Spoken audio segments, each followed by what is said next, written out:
Americans are voting in a historic election to decide their next president, but this election goes beyond borders. It's capturing the world's attention, including here in India. In an unprecedented dead heat, Vice President Kamala Harris and former President Donald Trump are neck and neck, each striving for a path to the White House with no clear winner currently in sight. Now, early voting numbers in the U.S. are record-breaking, showing unprecedented turnout and a lot of interest in the election. As per some early trends, Donald Trump seems to be having a slender edge. This is a high-stakes election for Americans and for the world, with both campaigns rallying every single voter they can reach.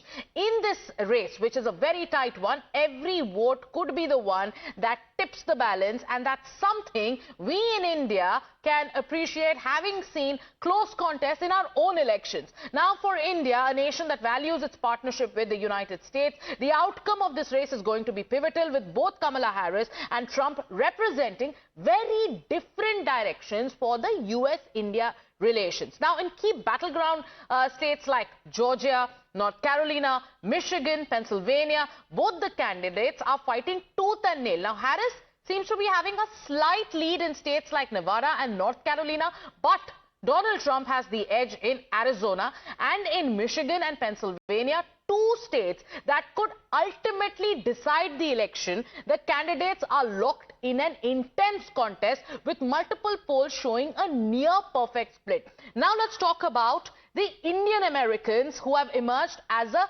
very, very important voting bloc in America. Now, Indian Americans numbering approximately 4.8 million or 48 lakh in the United States. It is the second largest immigrant community after the Mexicans, and also the highest earning ethnic group in the USA, with significant presence in IT, engineering and medicine sector. Now, Indian Americans are undoubtedly a significant voting bloc, especially in key swing states.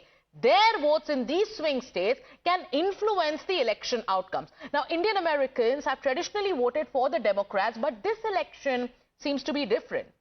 Will Indian Americans, a key voting bloc, change their voting patterns this time and switch to the Republicans? Let's get in some voices on why the Indian American vote or the Hindu vote matters even in the US.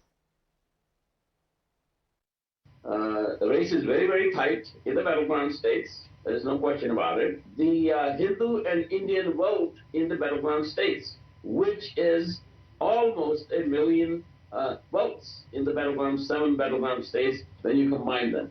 So that's what is happening. Hindu and Indian Americans are going to decide who the next president of the United States will be. All right, we have Chris joining us, correspondent of Voice of America. Chris, very important day in the US. What's the mood on the ground? Are we looking at any last-minute shifts in the sentiment that could swing the results?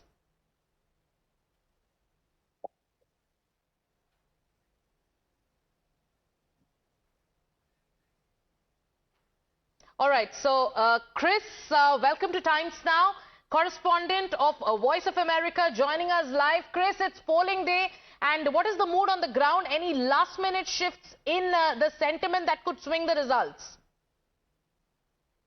Well, we're seeing some of the national polls move in Kamala Harris's direction, and there was a poll in Iowa that came out over the weekend that showed her up 3 points in that state. That's not even a battleground state. That's a state that's reliably been Republican since 2012. So if that holds true across some of these other Midwestern states like Michigan, where I'm at right now, that could mean trouble for Donald Trump and good news for Kamala Harris.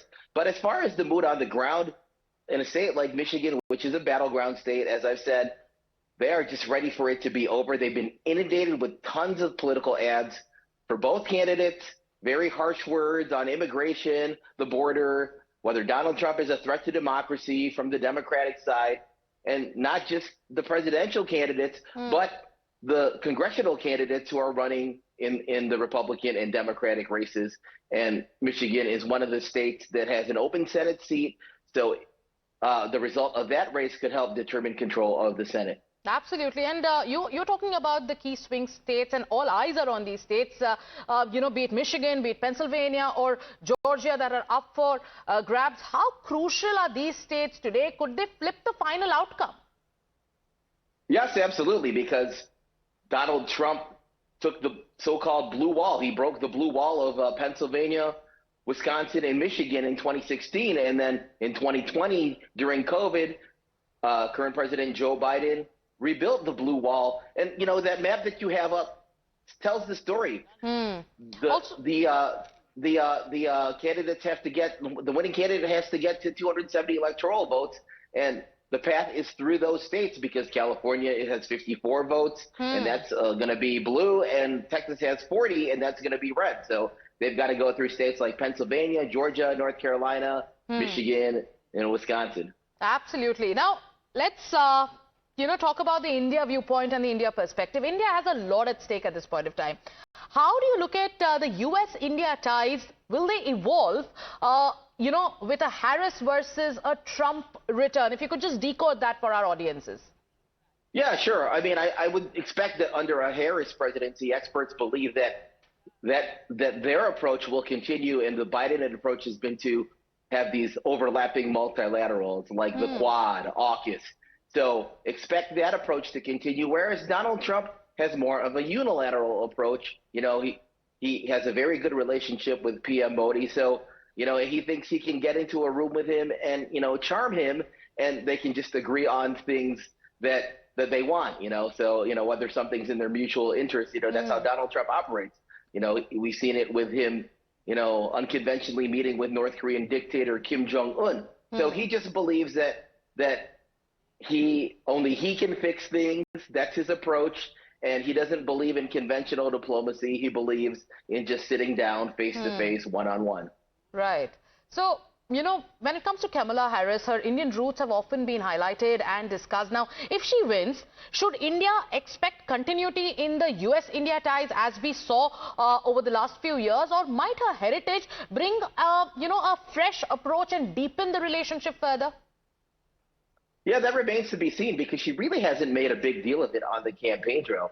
You know, she has talked about it when it's been asked about, but she hasn't made it a main theme, you know, whether it's the fact that she would be the first Black president, the first Indian president, and the first woman president. She really hasn't highlighted those things, the historic nature of her candidacy. But she has tried to court Indian American voters by holding cultural events, meeting with Indian American business executives, and phone banking and canvassing in some of their native languages. Harris also has opened her official residence to scores of Indian Americans at an annual Diwali party since she's been vice president. And like you've also highlighted the camaraderie between Donald Trump and Prime Minister Modi. We saw that play out multiple times. In fact, in the run-up to this day, Donald Trump made a very significant statement when it comes to the plight of persecuted Hindus in Bangladesh. So if Trump returns, could we expect a renewed partnership, and what might that mean for India? If you could just go into the specifics, especially in context of what Donald Trump said recently. Right, and he used his Truth Social platform to strongly condemn the attacks on Hindus in Bangladesh, and he accused Kamala Harris of being, you know, not caring and being light on those attacks. So, yeah, I think we can expect that he will continue his close relationship with Modi, but again, that he will favor a unilateral approach to diplomacy. But both Republicans and Democrats agree that India is a key partner in countering China's aggression in the Indo-Pacific region. So expect some openings for India as the U.S. looks to decouple away from China in the areas of solar panels and semiconductor manufacturing if Trump wins and goes through with some of the tariffs on Chinese goods. But the other side of the coin is he has called India the biggest abuser and vowed reciprocal tariffs to punish New Delhi for imposing 80% import duties on U.S.-made motorcycles. So, you know, he's initiated trade investigations against India, and he removed New Delhi from a duty-free program. So he's kind of a wild card in how he's going to behave. You know, he has a close relationship with Modi, but he is really trying to protect U.S. industry. because of his approach. Yeah, so when it comes to the way India is looking at these very important elections, it's Donald Trump, yes, who brings in a bit of unpredictability, and then there is also Kamala Harris. There is a lot riding on her as well. Thank you so much, Chris, for putting that into perspective. We'll keep coming back to you.